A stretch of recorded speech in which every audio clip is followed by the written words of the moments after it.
let me ask a controversial thing here. Is there a role of psychologically testing people before you put them on the front line, if you will, in a high pressure cybersecurity environment?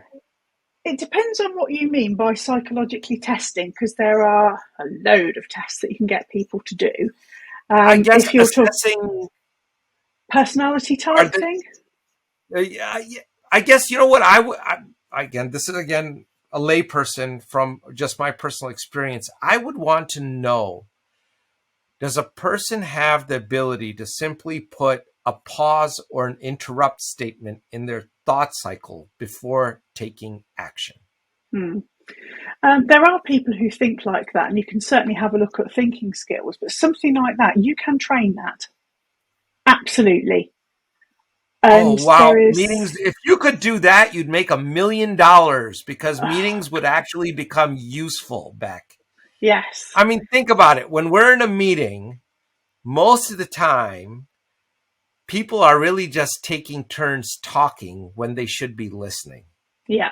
Right. And the fundamental issue is that there isn't an interrupt. Everybody wants to say something, but that pause function isn't there that says, all right, you know what, just stop. Let's hear this out. Yeah. There's two things that are springing to mind, three things. One is emotional intelligence, which I'm fairly sure you'll have heard of, EQ. And that is the ability to understand perspectives of others. There's also a thing called CQ, which is cultural intelligence, which I absolutely love, because those two things combined are teaching you exactly that thing. So what is the other person thinking? What is looking at it from their perspective instead of your own? Why do they think that this particular topic is important and yet you think it's so unimportant? I used to teach cultural specialists in the UK military, and their job was to go to not very pleasant places and to build relationships with people that were very much not like them. And I used to find it really difficult to try and explain these concepts to them, because it's all unconscious. And the story that I kind of want to tell here is we were talking about cultural values. So we had two people in a room, both white males, mid-30s, been in the military for about 15 years. They've been in the same regiment together. They were almost like twins. Brothers from another mother or something, I think they called it. So they were very close. And at one point, I showed them a picture of somebody with facial piercings, and I have never seen a reaction like it. They both got angry with each other because they had very opposing views on whether people should have facial piercings or not. And each of them was so set in their views, they were trying to persuade the other one to their view and to their way of mind. And it got to the point we had throbbing veins on the temples and, flushes going up and gritted teeth and folded arms. And I just thought, oh my gosh, they're going to have a fight, I was really quite concerned about this. Luckily, tea break and biscuits came into the room, so that sort of calmed the situation down a little bit. That's a fine British tradition. It is. Biscuits and tea, problem. Yes. Apply a biscuit, which is not a biscuit over in the US, is it? A cookie, sorry. Anyway, so afterwards, we sort of got them back into the room and sort of explained what's going on there. That friction was about cultural values. And when we talk about cultural differences, we tend to think about differences between East and West or different counties or different groups. But actually, values are for everybody. And the thing that particular incident taught me was if whenever you've got friction, there's going to be something underlying that relates to somebody's values. Now, learning that made me apply that to my own life. So now, in a meeting, somebody's going, I'm just listening and I'm thinking, oh, hang on a minute. I don't agree with that and it's making me cross. So instead of jumping back in to have an argument, I do that thing that you're talking about now, which is just hold back a minute, hold that space and listen, because then you're going to understand why they want to do it their way. And it's that, to me, that's the key of getting more effective meetings working, about reducing conflict in work situations. It isn't easy. It took me years, and it does mess with your head a little bit. I can't vote anymore because I can now see both sides of the picture from different angles. But yeah, so those sort of things, you can train them. It isn't easy and it does take time. And you've got to have the will, obviously, and the motivation to do so. So, given potential conflicts in values where these things are stemming from, how do you build resilience then in a team? How do you measure resilience? Yeah, let's start with what resilience means. Please. It's a very hot topic. Resilience, psychological safety. I see it all over LinkedIn all the time. So, what actually is resilient? To me, as a psychologist, it's the ability to bounce back after a crisis. So there are 1,001 different tools to measure resilience, and they'll all have a slightly different take on it. There is a model called the Robertson-Cooper model. It has 4 components, and I kind of like that because it's fairly simple to understand. So it's made up of confidence. So if you believe that you have the skills and the ability to deal with the problem, you're more confident about it. That makes you more resilient because you're not afraid of what's coming towards you. Self-efficacy is the technical term. Then we have adaptability. And this was the thing I was talking about earlier about spotting underlying patterns and the way that you think. And it's the ability to sort of switch between different modes of thought. So do we stick to the playbook, or do we have to take a step back and be more creative and come up with a new solution because it's a new type of threat that's attacking us? And the example I usually use for this is Captain Sullenberger and landing his aeroplane on the Hudson River. Yeah. Perfect example of adaptability, adaptive expertise. He's a pilot. He knew that he needed to land his aircraft somewhere flat, somewhere wide, and not on top of the most densely populated city on the planet. And he didn't have enough fuel to go back. So he took all of those things and he looked at the river. Well, it looked like a big runway. Down you go. If he'd have stuck to the playbook, something else would have happened. But that, to me, is a really good example of adaptive expertise, taking that knowledge and applying it in a completely different way in a new situation. So he'd learned those underlying patterns about how to land a plane. As I said, it needed to be flat, it needed to be wide, etc., etc. So there's that makes you more resilient. Social support, so relationships, and this is what I've been talking about building trust with those teams.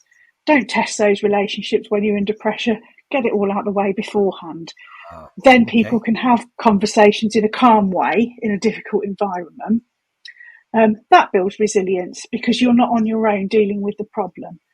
And then also it's this sort of self-awareness and the ability to adapt afterwards, the metacognition thing I mentioned earlier. So what did we learn from that experience as individuals, as a team? How can we grow from that and take a positive? So I think there's a saying, every cloud has a silver lining.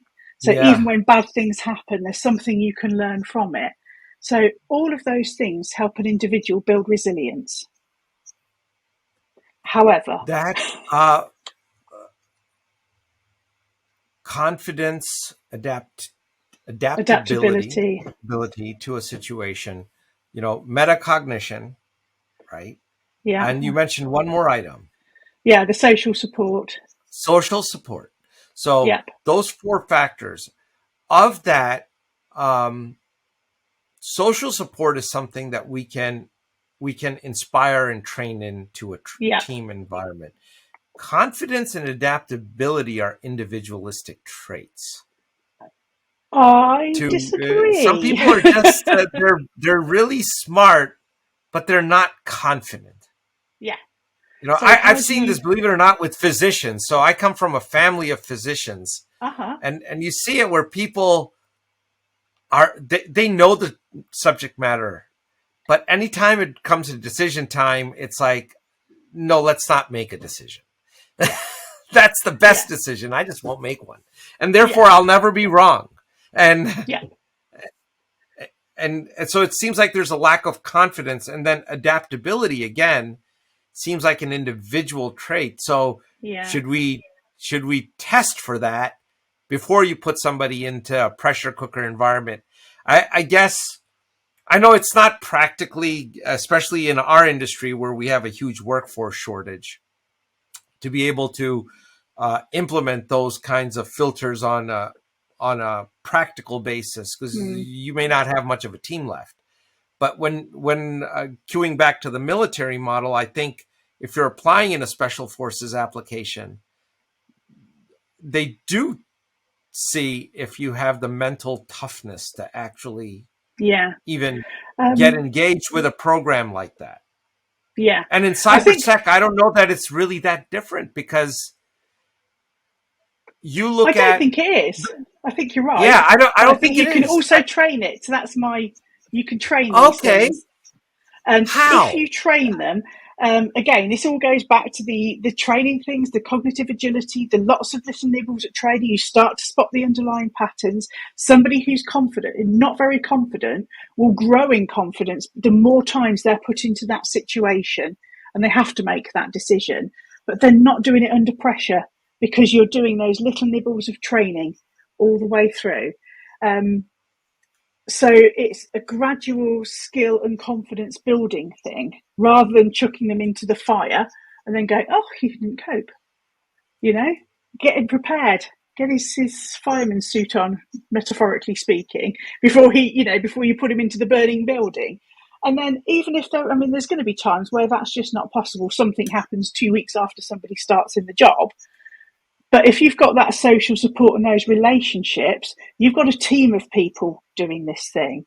So if one person is struggling, it's not all on them, it's on the team. And that is, I guess it's just like football, really, isn't it? Yes. They work together as a team to drive forward. But I'm not even a sports fan. I don't even know why I said analogy, that. you look if you look at the sports world, you look at the number of times you hear the broadcasters or the commentators, or even the publications focusing on a player or two, right? And it's not about the team in many cases. There's a lot more people than one or two players on that team, right? That actually make it effective. But it seems like there's a lot of focus on individuals, specific rock stars, if you will. Yeah. Right. Yeah. Right. But you need the whole team to be a rock star. Yeah. And I guess that leads to the next question is that when you don't have that, or let me rephrase it. Why do teams who even have gone through this kind of a program and we've trained in resilience and we've drilled in exercises, why do they still fall apart under pressure? Have you seen that happen? It goes back to that amygdala hijack I talked about right at the beginning of our conversations, because it's going to, and their resilience. I had somebody I was talking to who was a crisis response expert, a global crisis response expert, had been doing this for several years, very confident, went in, and her exact words were, I know what I'm supposed to do, but I kind of didn't know what to do. And that was that amygdala hijack response. It was a particularly nasty thing that was going on. It was going to have an immediate effect on the way that the business was running, which was going to have a global impact, and everybody was going to know about it. So that immense pressure meant that even her, in that time, just didn't, she just froze. She couldn't do anything about it. What she found is that having an explanation of why that happened helped rebuild her confidence, because she lost a lot of confidence at that particular point in time. But because she then came and learned what it is that causes that, she realised that actually, do you know what? That was just a reaction thing in that particular situation. It doesn't mean that I can't do my job. It doesn't mean that I've lost my nerve or anything like that. And she became more accepting of it. And again, the whole team piece, because everybody felt like that in the team in that one particular moment. So it was a bonded team. And actually, even though they sort of fell apart under pressure, in spite of all of their training and experience, by sharing that experience and talking about it afterwards in an after action review, it properly bonded that team together and rebuilt the confidence afterwards to go back and carry on the good fight. So what would you say to the executive, and there's a bunch of them, who would say, Bec, we don't like to talk about the negative. Let's just focus on the positive and move on. Yeah. So then that kind of a review really never takes place in that kind of Yeah. And it's just a case of, it's done. We, let's move on and move forward to the next thing. We don't like talking about the negative, but as adults, the way we learn is we learn by making mistakes. So by ignoring the negative, you're not learning. And I did a really interesting piece of work looking at this after action review with the UK military, but I also did it with the US military and the Canadian military. So it was interesting to see how 3 different countries did the same approach, and they all do the after action review. And it's a case of, we know it's going to take time. We might not feel like it. We might not want to actually acknowledge what's gone on, but we're going to do it, because if we do it and learn from it, we pass it on to the next people that are going through training, ready to go out on operations. And that's called double loop learning. You've learned by your mistakes, and you've made sure that you've passed that on in training, and it doesn't happen again. And it's about a mindset and an organisational culture. Are you a learning organisation? Do you want to be a learning organisation? Do you want to pick up from those errors? And interestingly, as I'm saying that, is the aviation industry have got this absolutely nailed. They have what's called a just culture. And a just culture is a culture whereby it's okay to make mistakes, as long as we talk about it, we learn from it, and we put it right. And there's no consequences, job losses, or anything like that for people who make mistakes, honest mistakes, and we learn from it as a team. There are insider threats, people who are not making honest mistakes, they're doing deliberate sabotage. That is always dealt with appropriately, and you are off you go. So it's about understanding that by looking at mistakes and understanding how it happened in a no blame situation, just a very factual way, then actually we can learn from that and put it right. So that, I think I've seen quite a lot of people talking about cybersecurity culture. And that to me is where aviation absolutely got it right. And it would be useful to move towards that sort of culture. She said like it's the easiest thing on the planet. Which it isn't, I know. I mean, do you have any data, even anecdotally, on people who are implementing this kind of a review mechanism, an after action report, quote unquote, and then have faced the same situation again? What's the percentage increase in effectivity that's taken place? That's a really difficult question. I wouldn't want to put numbers on it. I've seen it happen lots of different ways, but I've also seen it go badly wrong. And I think one of the examples we used to use with our human factors students when I was working in the industry was looking at aircraft accidents, look at NASA and things that happened with major accidents there, and 20 years later, something happens again. You're never going to get rid of all of that, but as humans, we're not very good at remembering things. And you think, 20, 30 years, people move on, there's a new generation comes up and they have to make the same mistakes again. So I think it's about being realistic about what you can achieve, but at least do your organisation the favour of trying your best to put it right, rather than just ignoring it and moving on. And it's an interesting, very practical thought. Yeah, I am kind of practical, but I think it's something that I know it so well, and I've seen it so much over 20 years. I find it difficult to understand why people don't get it. So explain the wicked problem to us. I came across that term when we were researching some of your work. What exactly is its implications, and how do you prep for this thing?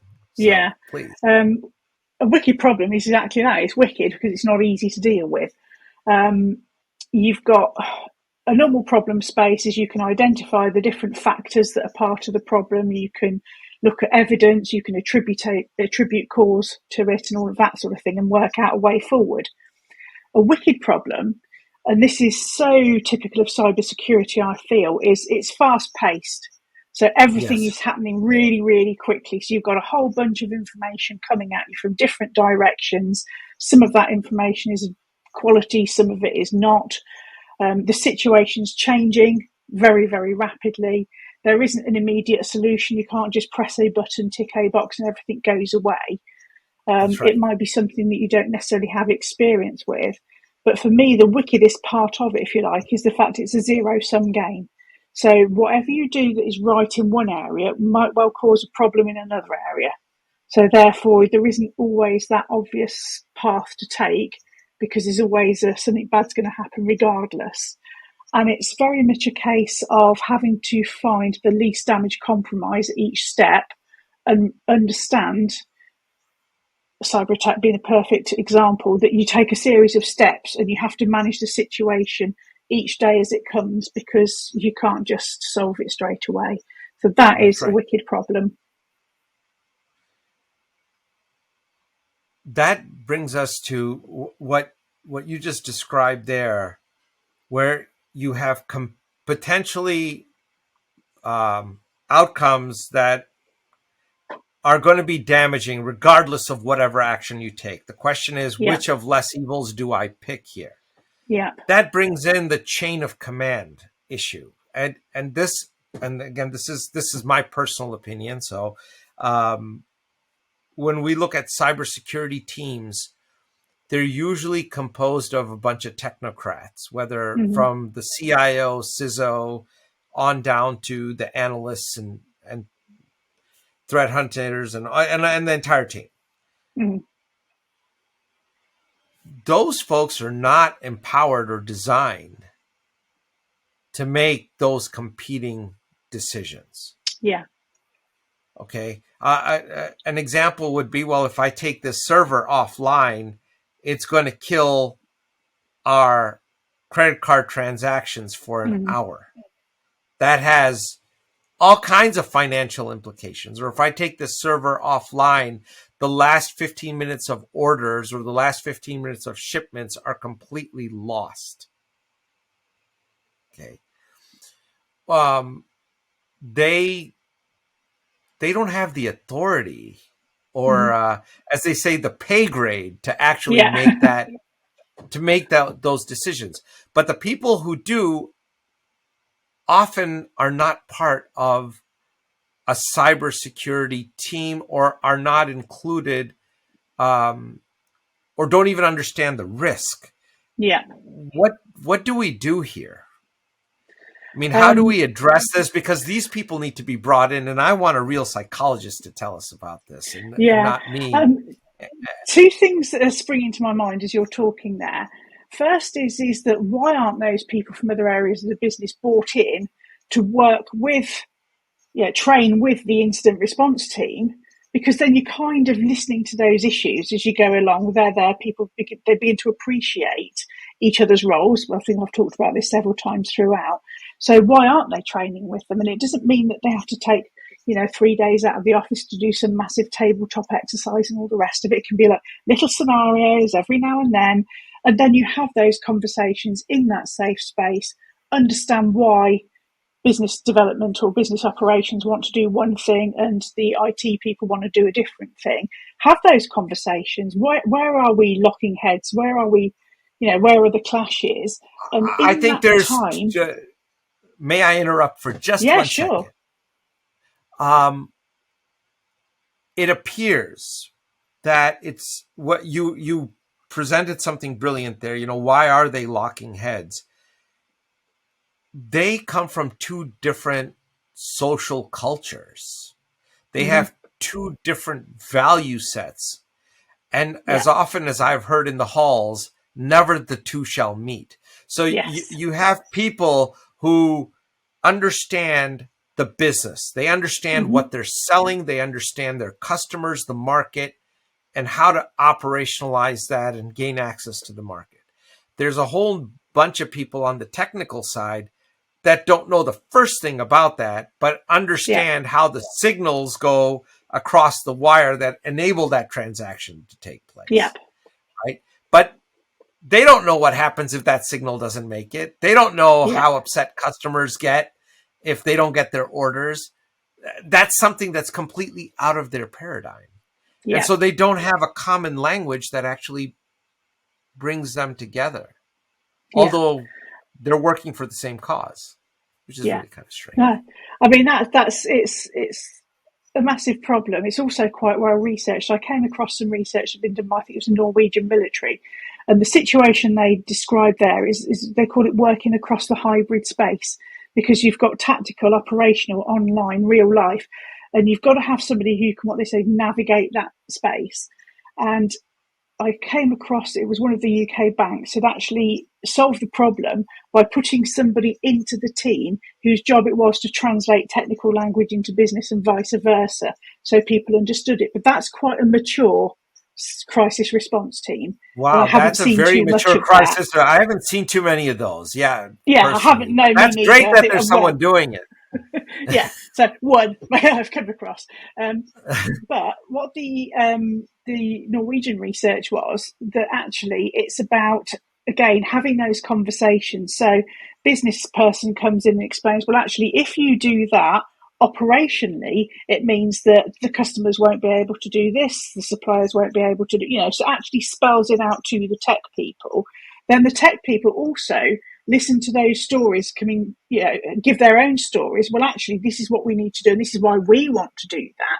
And when they have that discussion and they begin to understand why each one has its different point, is you start to find that people can generally then start to look at where is the compromise, where is the middle point for this. And there's a professor in Australia, Professor Debbie Ashenden, she's Prof of Cybersecurity at Adelaide, and she's done a bunch of research into this, and she's written a wonderful paper on design thinking. And it's about bringing those teams together right at the start and getting them to design systems and processes, but design them as a joint team instead of separate ones and chucking something over the fence and then the next person does their job. And what she found in her research is that because they were designing the system or the reaction, the playbook together, it led to a lot of an increased understanding. So again, there are things you can do, but it's about being creative and looking at doing things different within the organisation. And not everybody likes change. Nobody, yeah. And if nothing changes, nothing changes. So Yeah.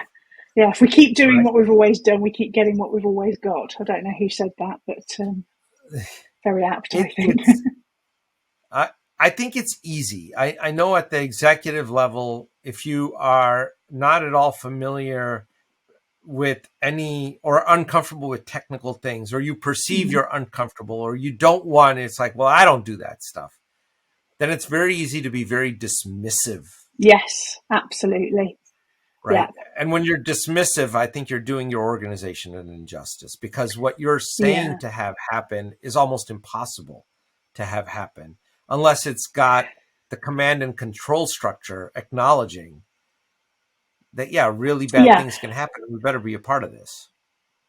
Yeah. And that's a bit like security awareness training, because I will put my hands up and admit, years ago when I got my security awareness training when I was working at the university, mandatory training, you put mandatory in front of anything and I immediately switch off because I know it's probably going to have nothing to do with me. And I would go through that, my fire extinguisher identification training, my manual handling training. I had to do it, otherwise I'd get told off. They sent me emails badgering me every couple of weeks because I hadn't done it. I log on to the e-learning system and I get through it as quickly as I can and see if I can still score 100%, because that's the challenge that I'm finding it. That is not learning. That is ticking a box. And I think that's boring. I mean, everything that comes into that, if you look at most cybersecurity awareness training or the trainings that you're talking about, it's boring. death by PowerPoint and it's boring. And I don't get it. Why does it apply to me? I mean, at the time I was an academic, so I'm doing research, I'm lecturing. Why is cybersecurity there? We've got an IT department. They do all that, don't they? That was sort of my attitude towards it. Obviously, I then started working in cybersecurity and was embarrassed into you can't behave like that anymore, because actually you now know why it's really important. And the thing that I found is that if people understand how it applies to them in their role, they become a little bit more interested. And there's also that thought of, one thing I've heard of quite a lot recently is explaining it in terms of the Internet of Things. So we've all got Alexa in our house now, we've got our Ring doorbells and all of that sort of thing. And if you start explaining cybersecurity in a way that means that actually something bad is going to happen in my house and we're going to nick the money out of my bank account, that sort of thing, then all of a sudden it comes to a bit higher up my agenda. of interest. So Yes. it's about finding creative ways of engaging with people. Gamification, that's an ideal way for those who like games. For people like me who don't give a toss about a leaderboard, it's not going to engage me anymore. But I might care that my mum might get conned in some way out of her life savings, you know? So it's about lots of different ways to trying to attract people and get their attention. But for me, the biggest thing is, why does it affect me in my job? You tell me what it does for me in my role and what part I play, and maybe I'll find it interesting, or at least open my mind to it. You know, what you just said is awesome, because we've often said this about people who are in the business of making cybersecurity policies. So in a lot of organizations, the cybersecurity teams are looked as the people of no. Everything is no, right? Yeah. But and that's they've done themselves a disservice by getting labeled that way. Yeah. And it's exactly because they're not explaining the why behind these policies. Yeah. In tangible terms. Because when you tell someone you can't connect a free Wi-Fi at Starbucks, they're going to be ticked. Like, what the heck do you mean? I go out for lunch, and that's when I get caught up on season 7 of my favorite TV show, right? And I'm not doing that over my data plan. I'm going to connect to the free Wi-Fi. Yeah. But if you explain it to them, okay, if you do that, and you use that your phone for work, well, now you've just created an open channel into your job function. Yeah. And your job function can have dramatic consequences on your employer, which means it affects your employment, which means it affects money. So take it out, figure it out. Yeah. But then even then, it's never always going to work. Think about how many times, why do some people smoke? Why do I eat so much chocolate when I know it's bad for my heart and my arteries? Why don't I exercise as much as I should do? Yeah. Why don't people listen to the instructions on an aircraft, the safety instructions? They're boring. You know, exactly. It wouldn't be boring if the plane is sort of heading down and you've got to put the life jacket on and get out the door. It would be less boring then, but it's too late. But I think there's got to be some real reality here. Not everybody's going to comply. So you're never going to get that whole, the compliance 100%. People speed, people do bad things to other people, people steal. It's human nature. It's a rich melting pot. But you can only do the best you can do. But again, at least if you understand why people aren't interested and what possibly hook could you get to make them even a little bit interested, then that's got to be better than nothing. So I think there is you have to be a little bit realistic. Peer pressure is a wonderful way to make people do things. Yes. Now that's a very cool concept. Now, Bec, we're actually a little bit over the hour, but I'm so sorry. No. We need to have you back. I want to continue this conversation. There's just so much here. We're scratching the surface of, we're just scratching the surface of things. But I want to give you an opportunity to let the audience know of anything that you'd like. If you have any books, publications, appearances, whatever you want them, whatever you'd like to plug. You have the floor for the next 2 minutes. Whatever you'd like to tell them, please go right ahead. I haven't written any books, so I'm too busy doing it. So my business, Mind Science, is all of the things I've talked about today. I run workshops in those things and help people just try and put it into their daily lives, understand why they do what they do, and then help them develop those skills to become more adaptable. And when you see it in action, it's just fabulous. So look for me on LinkedIn, put Mind Science into the search bar, you'll find me, and I'll quite happily talk psychology to you and how you can make it work for your business. Fantastic. Well, Bec, we really appreciate you being here. You've been awesome, and we're looking forward to actually having you back if you would consider that. Oh, absolutely. I find it an utterly fascinating subject, and we haven't, like you say, we haven't even scratched the surface really. So yeah, anytime I'd be delighted. That'd be wonderful. Thank you. Thank you so much.